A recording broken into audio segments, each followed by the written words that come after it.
예수님은 제자들과 이렇게 3년간 같이 지내다가 이제 자기가 그들을 이제 떠나서 하늘에 있는 아버지께로 다시 돌아갈 것을 이야기합니다. 오늘 요한복음 16장이 그런 고별 설교다. 우리는 그렇게 또 우리가 보고 있습니다. 그렇지만 너희들은 걱정하지 말라. 내가 너희들을 위해서 성령을 다시 보낼 것이다. 성령을 보내줄 것이다 라고 말합니다. 그래서 성령이 오면 예수님의 영광을 나타내고 또 예수님을 알리겠다 이렇게 말씀하십니다.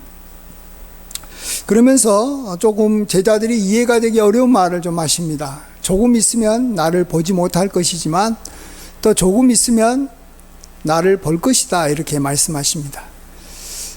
지금 제자들은 지금 앞으로 예수님이 십자가에 돌아가실 걸 지금 전혀 예상하지 못한 상황에서 조금 있으면 보지 못할 것이 바로 예수님께서 십자가에 이제 돌아가셔서 이 세상을 이제 이만 떠날 것을 말하는 것을 그들은 이해하지 못했을 겁니다.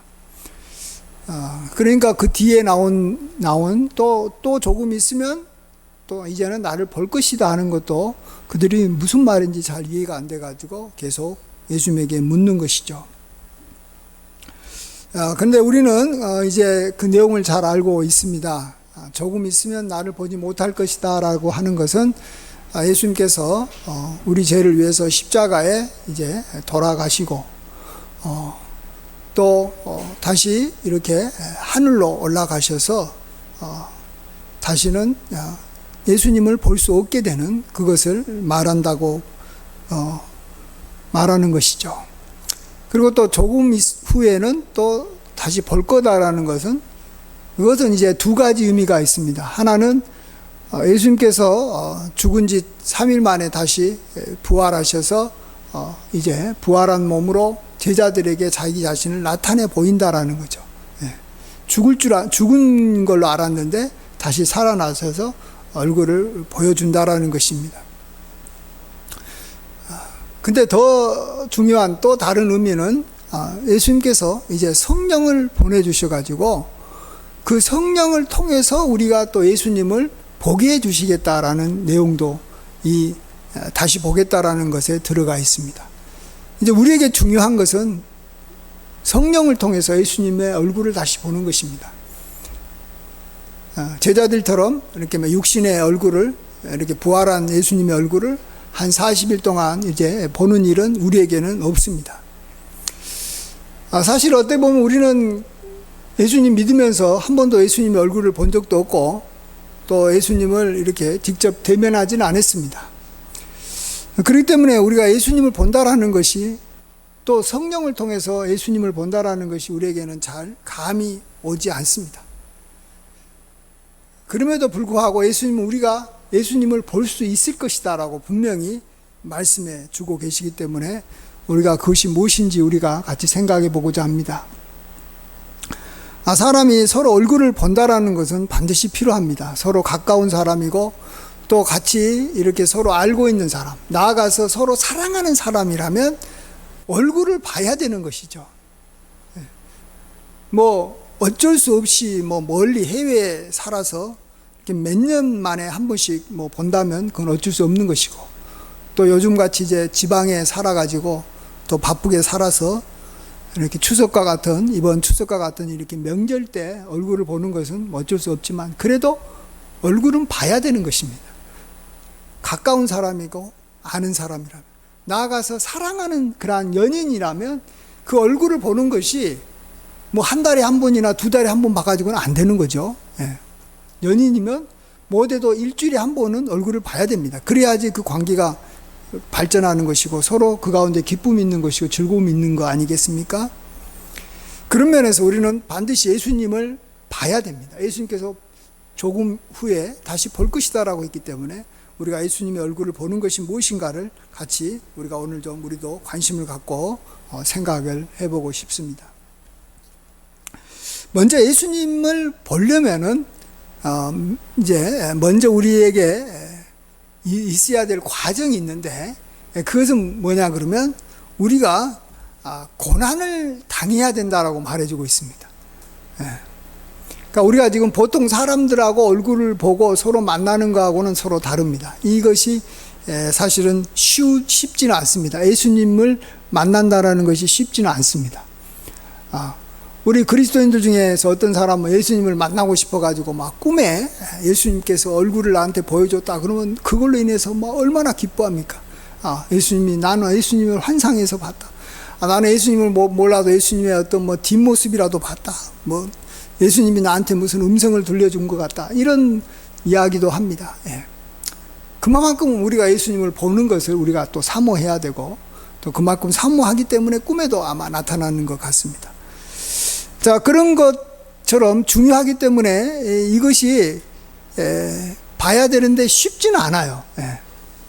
쉽지는 않죠. 먼저는 우리에게 고난이 있어야 된다라는 것입니다. 왜 고난이 있어야지만 우리가 예수님을 보냐라는 것은 그 다음에 이제 우리가 그 고난으로 말미암아 하나님을 열심히 찾고 기도하기 때문에 그런 것입니다. 그래서 결론부터 사실 이야기하다 보면 우리가 예수님을 본다라는 것은 우리가 기도를 간절히 해서 기도의 응답이 임했을 때 우리는 그때에 우리가 예수님을 본다라고 말할 수 있는 것입니다. 성령의 역사가 나에게 강하게 일어났을 때, 예수님이 이런 분이시구나. 예수님이 이렇게 나를 사랑하시는구나. 예수님이 내 마음을 몰라준 줄 알았던데 나의 고통을 다 알고 계시고 나를 참 불쌍히 여기셨구나. 우리가 그때 깨닫지 않습니까? 그게 바로 예수님을 보는 것입니다. 근데 이렇게 예수님 앞에 우리가 간절히 기도하려면 그냥 우리가 평범하고 평온하고 그냥 적당하게 살고 있는 상황에서는 우리가 간절히 기도하지는 못한다는 걸 우리가 솔직히 인정하지 않을 수가 없습니다. 그러니까 우리는 우리에게 고통을 당하는 것은 우리가 다 싫어하죠. 우리가 어려움을 당하는 건 다 싫어하지만 그렇지만 또 우리가 또 주님을 반드시 봐야 되고 예수님을 알아가야 되고 만나야 되기 때문에 그러기 위해서 우리가 간절히 기도해야 될 어떤 기도 제목은 반드시 또 우리에게 있어야 되는 것입니다. 나는 기도할 것이 없다. 어떤 그리스도인 기도할 것이 없다.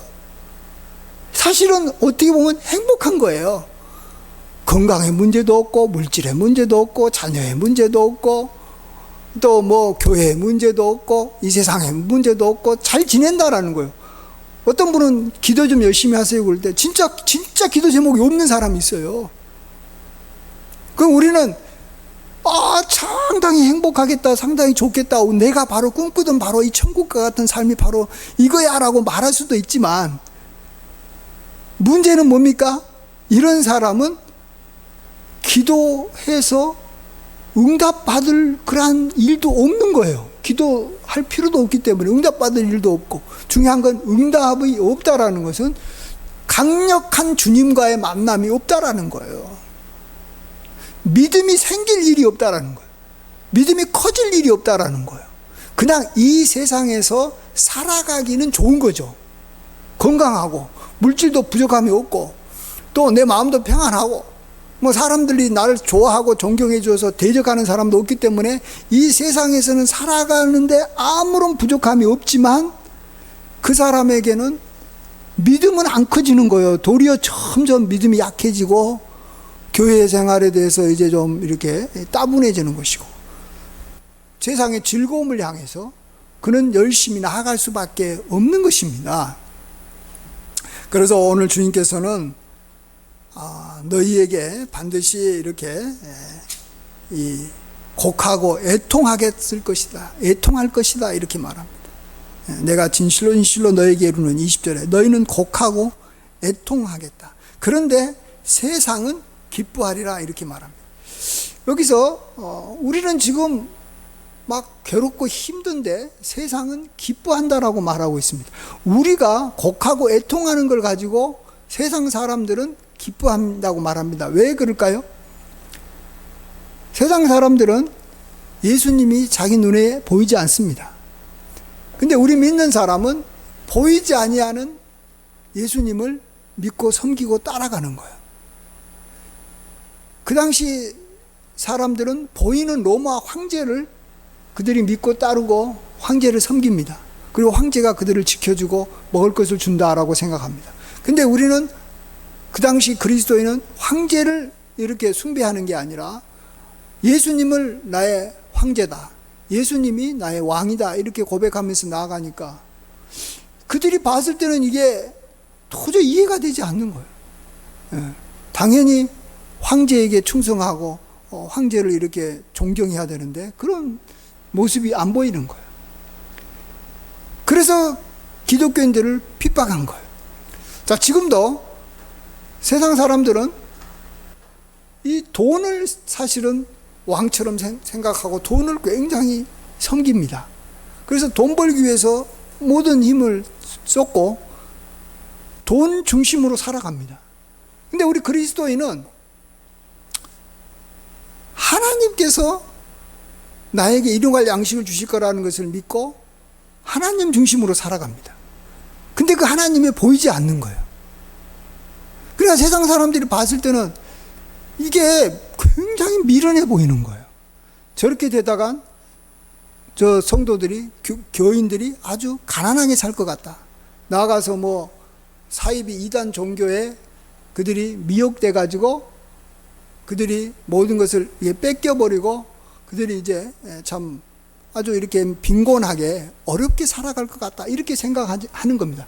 그러니까 세상 사람들이 우리 그리스도인들을 지금 어떻게 보고 있는지를 우리가 먼저 잘 알아야 됩니다. 세상 사람들이 우리가 이 믿음 생활하는 것을 굉장히 좋게 여기고 더 열심히 믿음 생활 하십시오 이렇게 생각하는 사람은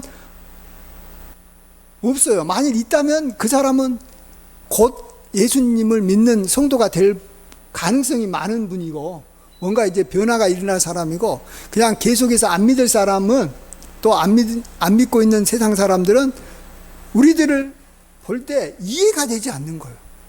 왜 보이는 것이 있는데 그 보이는 것을 따라가지 않고 보이지 아니하는 그러한 하나님을 있는 것처럼 자기들이 봤을 때는 하나님이 안 계시는데 안 계신 하나님을 있다라고 막 고집 피우면서 막 믿고 의지하니까 이게 도저히 그들이 봤을 때는 참 우리가 답답한 거예요. 마치 저기만 나쁜 사람, 뭐 깡패, 아주 이 질 나쁜 사람을 자기 자녀가 막 좋아해가지고 사랑하게 되면 부모가 봤을 때는 얼마나 답답해요. 그쵸? 막 어떻게든지 관계를 이렇게 끊어놓고 싶죠. 예. 근데 막 이 자녀는 자기가 만나는 사람이 굉장히 좋고 뭐 멋지고 선량하고 자기를 아끼고 사랑해준 사람인 것처럼 생각하면서 막 만나고 막 좋아하고 서로 막 이렇게 지내면 부모 입장에서는 답답한 거예요. 자, 세상 사람들이 우리를 볼 때 그렇다라는 거예요. 예.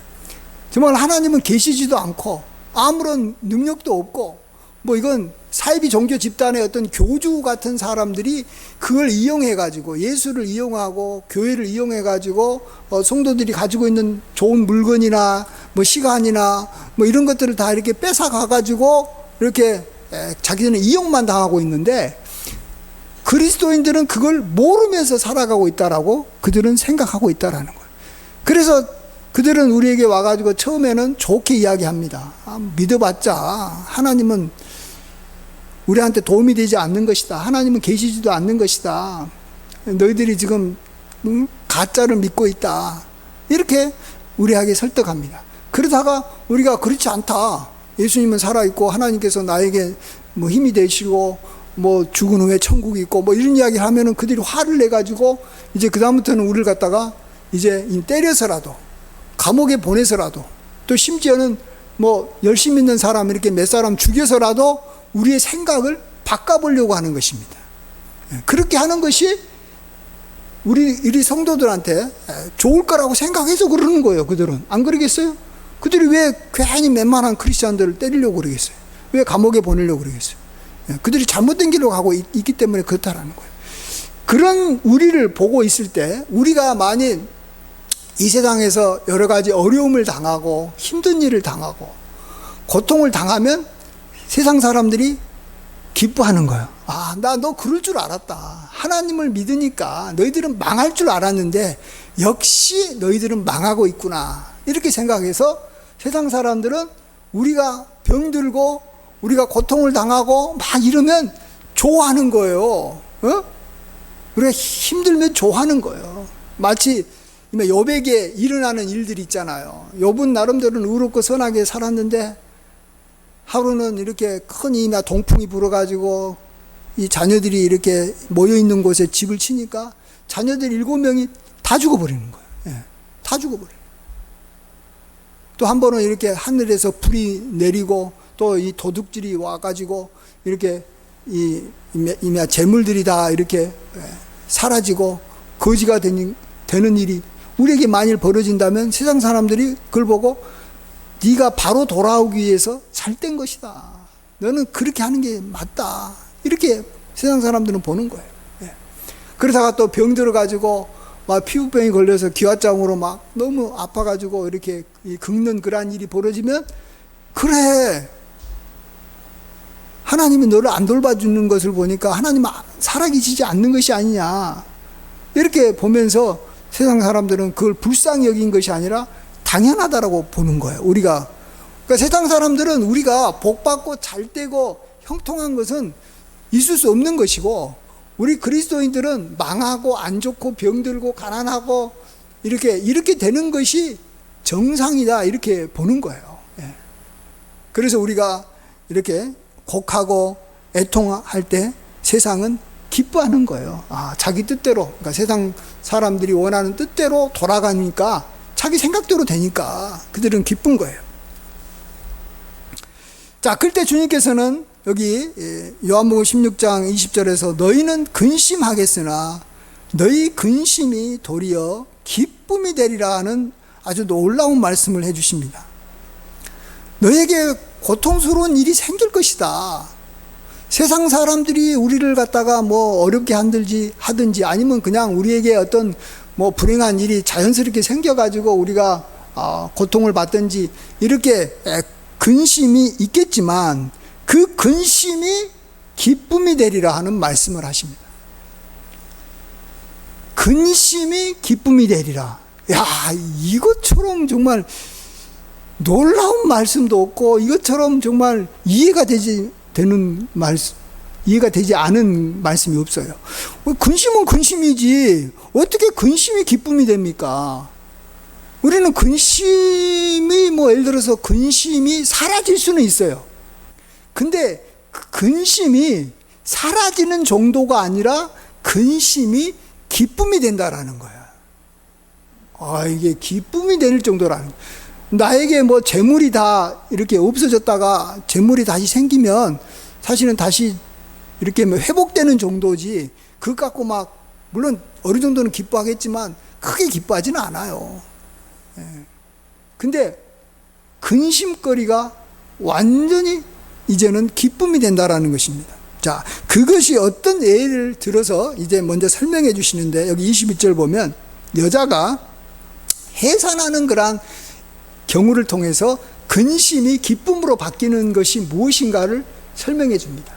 어떤 여자가 아이를 뱄어요. 자, 그러면 이제 점점 이제 시간이 지나갈수록 배가 불러옵니다. 그러다가 이제 출산할 때가 다가오면은 고통이 심해집니다. 그때는 진짜 인간이 당하는 고통 중에서 가장 이렇게 강하다고 하는 그러한 이 상고의 고통이 이제 막 들어옵니다. 굉장히 근심하죠. 걱정이 되고 이러다가 옛날 같은 경우는 사실 애 낳다가 죽을 수도 있어요.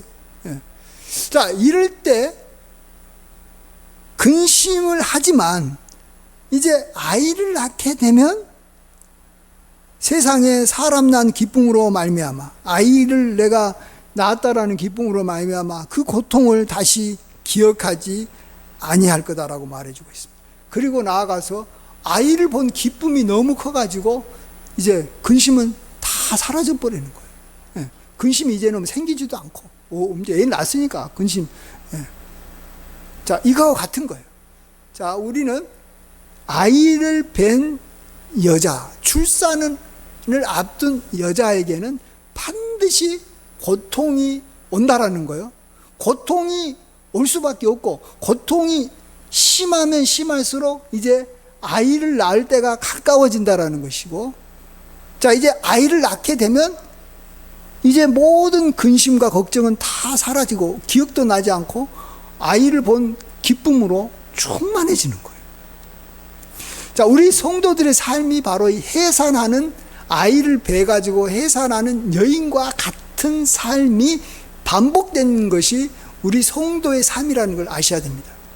우리 성도는 애도 낳지도 않고, 그래서 별로 뭐 근심거리도 없고, 뭐 그러다가 뭐 오늘 또 뭐 지내고 내일 또 지내고 뭐 이런저런 일을 만나다가 끝나는 그런 삶이 아니라, 이건 굉장히 큰 중대사고, 이건 굉장히 심각한 고통이고 어렵지만, 또 반면에 아이를 낳게 됨으로 굉장한 기쁨이고, 아이를 낳는 것보다 더 중요한 게 어디 있어요?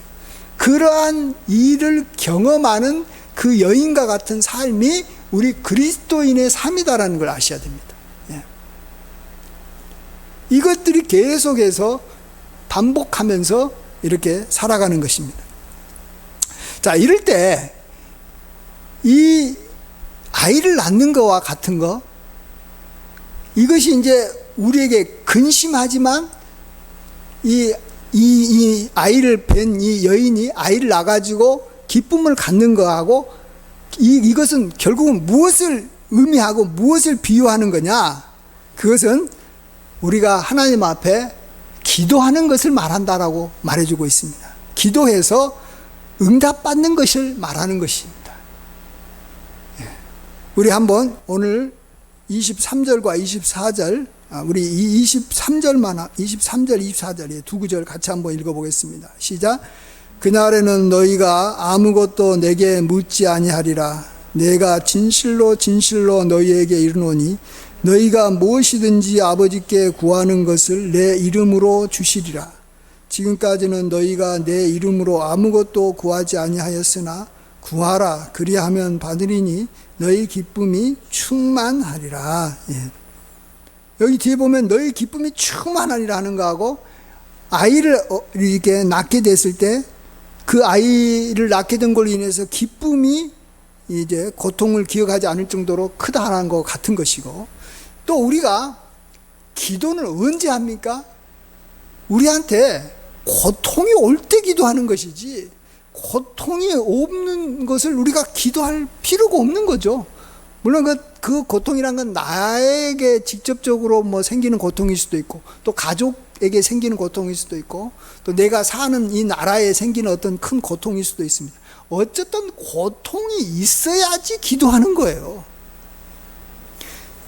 여인에게 고통이 있어야지만이 이 여인에게 이제 곧 아이를 낳겠구나라는 어떤 이 사인인 거하고 똑같은 것입니다. 그래서 우리에게 어떤 이 고통이 온다라는 것은 빨리 내가 이제 하나님 앞에 더 열심히 기도할 때가 됐구나.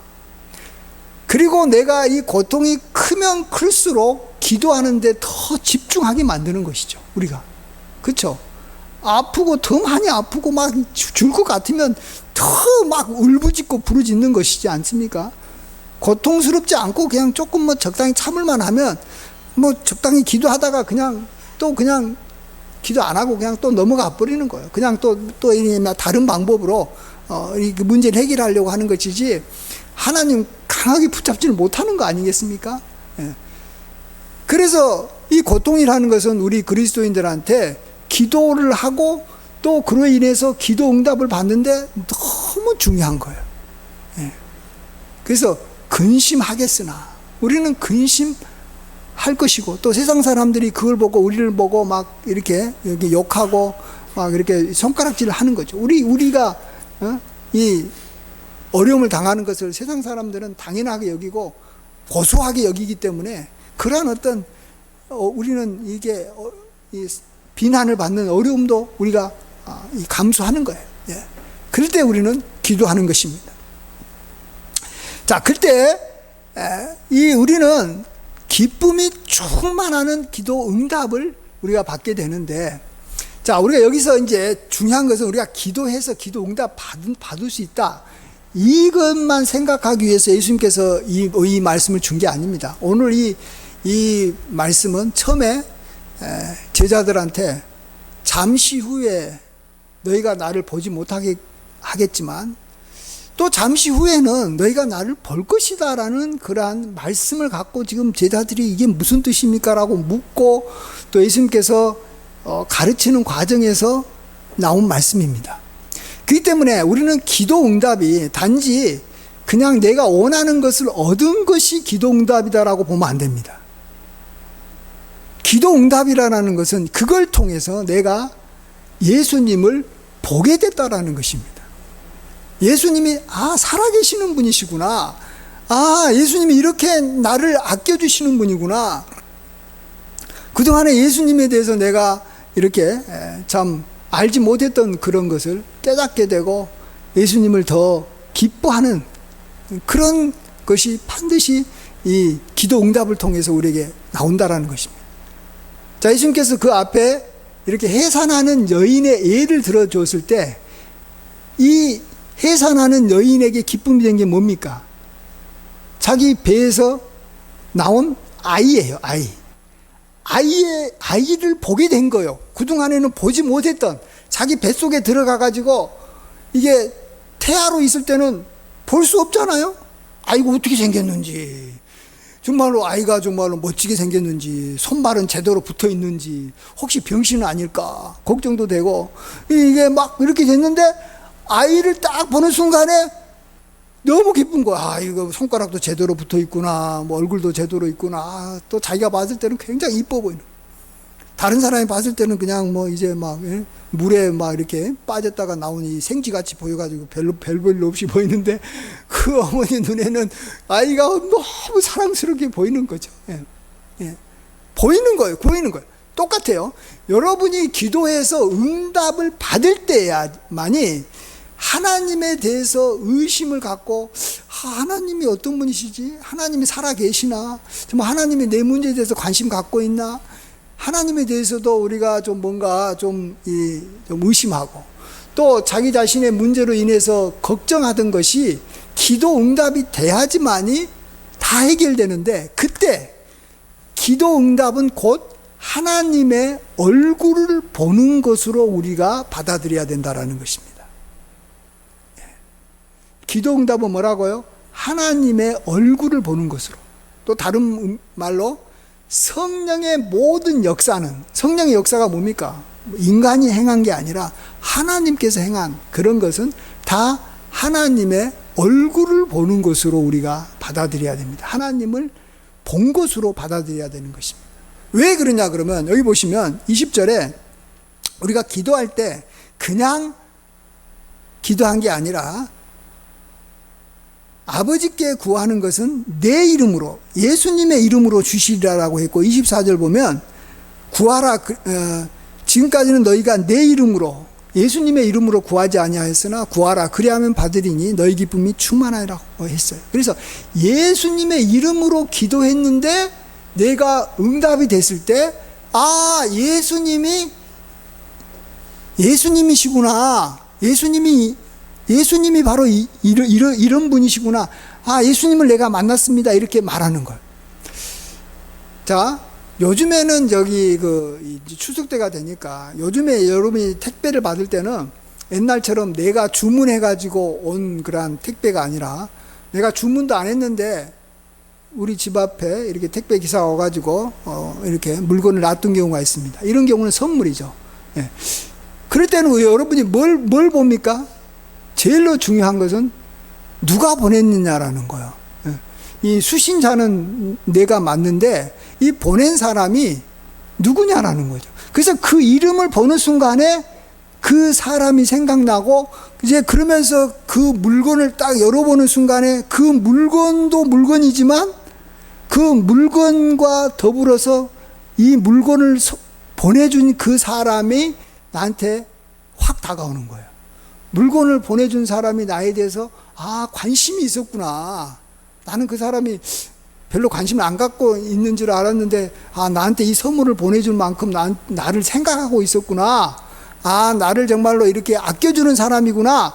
이 선물을 보낸 사람을 확인하고 그 사람을 우리가 떠오르게 되는 것입니다. 자, 마찬가지예요.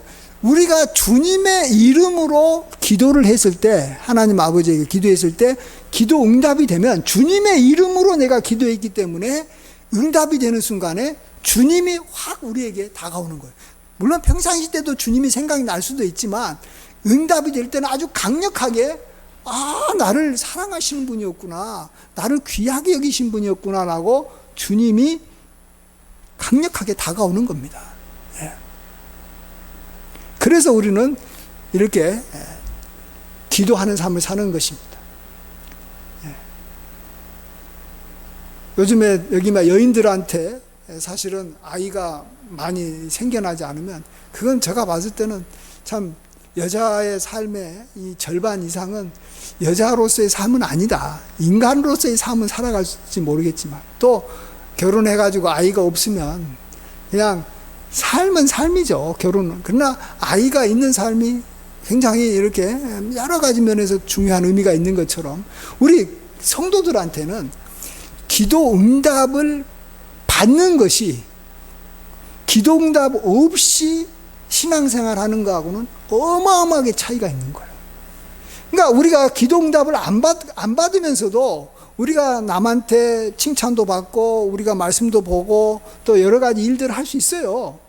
교회 와서 예배도 드릴 수 있고 여러 가지 할 수 있어요. 그러나 기도 응답이 별로 없는 삶은 진짜 신앙의 삶에 그냥 그저 그렇고 그런 것이고 믿음이 진짜 성장을 하지 못하는 삶이에요. 내가 최근 들어 하나님 앞에 확실하게 기도응답 받은 것이 별로 없다 그러면 진짜 우리는 답답하게 생각해야 돼요. 그냥 평범하고 나는 그냥 적당하게 살아서 뭐 괜찮다 이런 게 아니라 이건 굉장히 심각하게 좀 받아들여야 될 필요가 있다는 것입니다. 그래서 우리에게 좀 하나님 나에게 어떤 어려움이 좀 생겨도 좋으니까 좀 더 좀 적극적인 신앙은 생겨도 좋으니까 내가 기도하지 않으면 하나님께서 나를 좀 쳐주셔서 내가 좀 더 기도하게 해주세요. 그것은 반드시 응답될 거니까. 아이를 뵌 여인은 고통이 심할수록 언젠간 아이를 낳게 돼 있어요. 아이를 뵀는데 아이를 안 낳을 수는 없는 거 아니에요. 마찬가지로 우리가 하나님 앞에 고통 중에 기도한 것은 하나님이 살아 계시면 반드시 응답이라는 것으로 우리에게 다가오게 돼 있지 않습니까? 그렇기 때문에 우리에게 어떤 어려움이 생겼을 때 그걸 가지고 주님의 이름으로 간절히 기도해야 되고, 그 다음에 그것이 응답이 됐을 때는 그 응답된 것만 갖고 좋아하면 절대 안 됩니다. 이걸 통해서 나는 주님을 알게 됐고 주님을 만나는 기쁨으로 충만해야지. 내가 예를 들어서 뭐 돈을 위해서, 물질을 위해서 기도했는데 돈이 생겼어요. 그래서 돈이 생겨가지고 기쁘다. 그런 사람은 나중에 더 문제도 생길 수도 있지 않겠어요? 그 돈 가지고 뭐 어떻게 하겠어요? 잘못된 일에 쓸 수도 있고. 또 나는 이렇게 기도응답 받아가지고 이렇게 돈을 많이 버는 사람이 됐는데 왜 너는 기도응답도 못 받아가지고 그렇게 가난하게 사냐 하면서 다른 사람 무시할 수도 있어요. 신앙생활이 기도응답 받아가지고 어떤 성도들은 굉장히 교만해진 성도들이 있더라고요. 또 어떤 성도는 별로 쓰잘데기도 없는 그 응답 하나 받아가지고 뭐 예를 들면 뭐 기도했는데 내 몸이 막 뜨거웠어. 뜨거워서 뭐 그래서 삶이 뭐가 변화가 됐는데 그거 갖고 뭐 나는 이렇게 체험이 있는 신앙을 살았는데 너는 체험도 없냐? 그건 무슨 의미가 있어요? 그건 더 영적으로 교만해질 뿐이에요. 중요한 것은 그 기도 응답이 내가 주님의 사랑을 느끼는 그러한 것이 돼야 되는 것이고, 주님을 내가 알아서 주님을 자랑하고 주님을 증거하는 것이 돼야 되는 거예요. 내가 기도 잘해가지고 응답받는 나는 영적인 사람이다라는 걸 드러내기 위한 기도가 되면 절대 안 되는 거예요.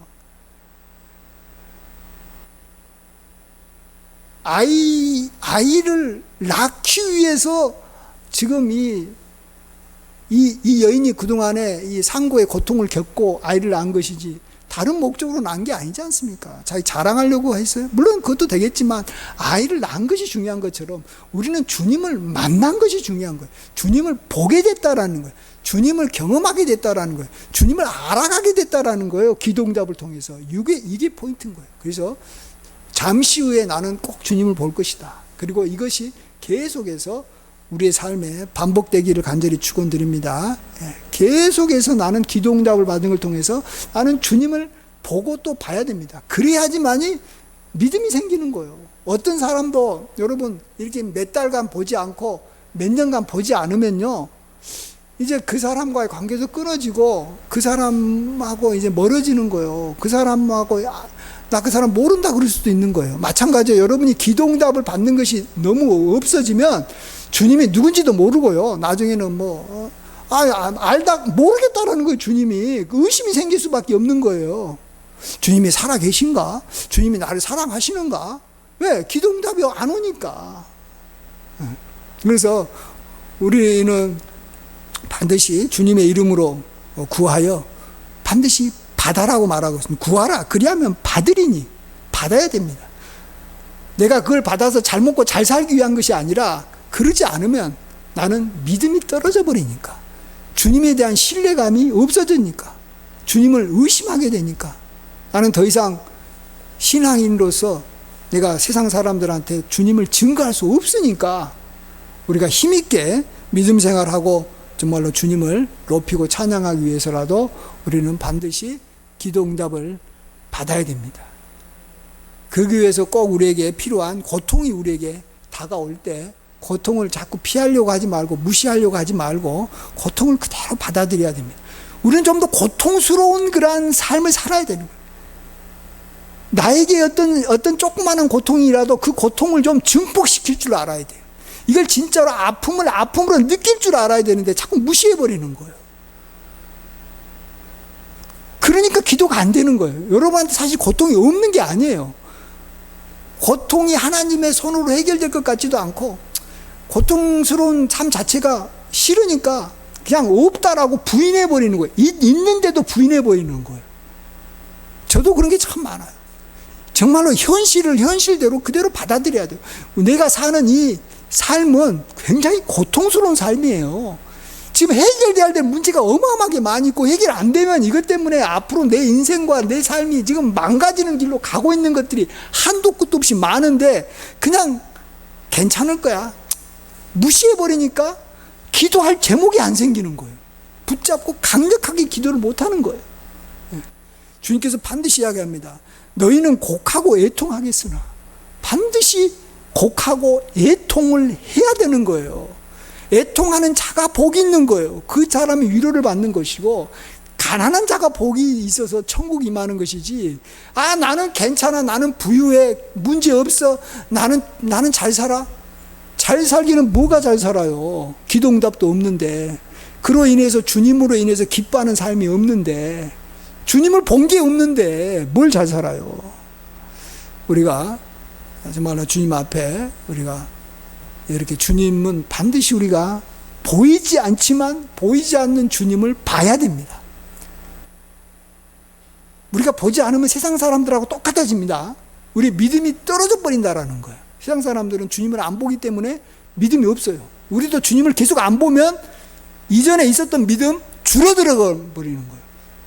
그런 어떤 이 잘못을 우리가 범하지 않기 위해서라도 하나님이 주신 고통을 우리가 정말로 받아들이고 그 고통을 가지고 기도해서 하나님께서 예수님의 이름으로 우리에게 응답해 주시는 것을 경험하고 이걸 통해서 꼭 주님을 보게 되시는 그러한 은총이 함께 하시기를 주의 이름으로 간절히 축원드립니다. 아멘. 기도하겠습니다.